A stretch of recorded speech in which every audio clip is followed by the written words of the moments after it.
Тоа неделно утро, во улицата на Липите, животот течеше вообичаено мирно. Само станарот Дж во куќата со број 33 имаше голема мака. Веќе неколку дена неговата куќа му изгледаше многу темна и што и да правеше, никако не можеше да ја осветли.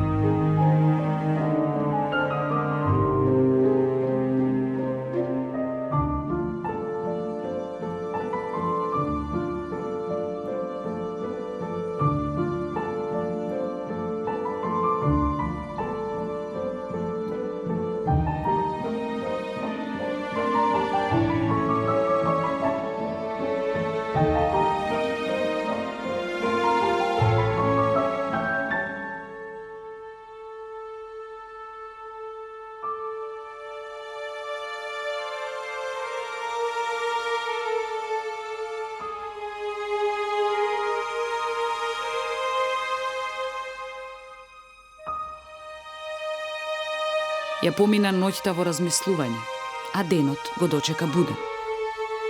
Забележа дека веќе е понеделник, кога низ прозорецот му се појави еден зрак светлина од сонцето. Тогаш се сети како може домот да си го направи посветол.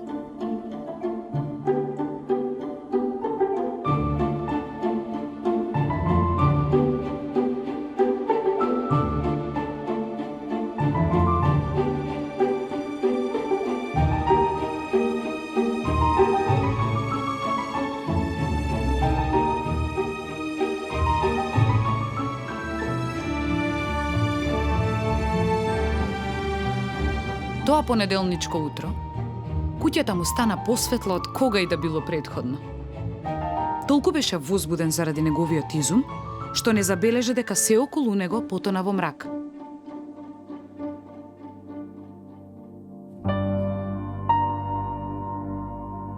Без сонце, светот стана мрачен и студен. Годишните времиња исчезна и постојано беше зима. А луѓето не разликуваа кога е ден, а кога ноќ.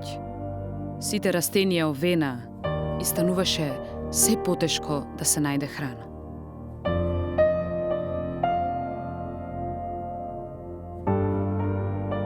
Станарот Ж не ни забележа дека животот надвор од неговиот дом стана неподнослив. Се додека еден ден некој не затропа на неговата врата и тој мораше на брзина да го сокрие сонцето.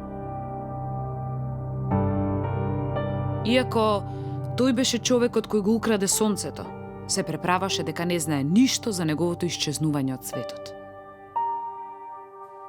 Додека размислуваше како поуспешно да ја сокрие неговата голема тајна, во неговата куќа избувна пожар. Станарот Ж едва и успеа да се спаси од пожарот. Кога излезе надвор и виде каков станал светот без сонце, се растажи и почна да плаче. Свати дека неговата себичност го уништи светот. Полека се врати по старо и луѓето продолжија да си живеат како порано. Само станарот Ж беше тажен и толку засрамен од тоа што го стори, што не сакаше да излезе од изгорената куќа. Но неговите соседи, загрижени за него, почнаа да го посетуваат и да му носат подароци. Иако тој беше многу срамежлив, полека почна да се дружи со нив.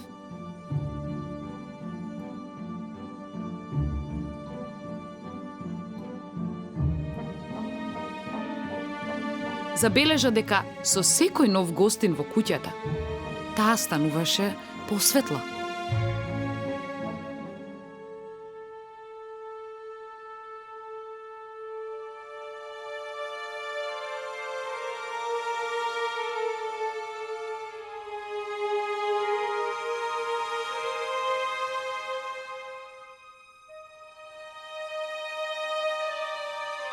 Станарот Ж уживаше во дружењето со неговите нови пријатели и во новиот свет кој го откри надвор од неговиот дом.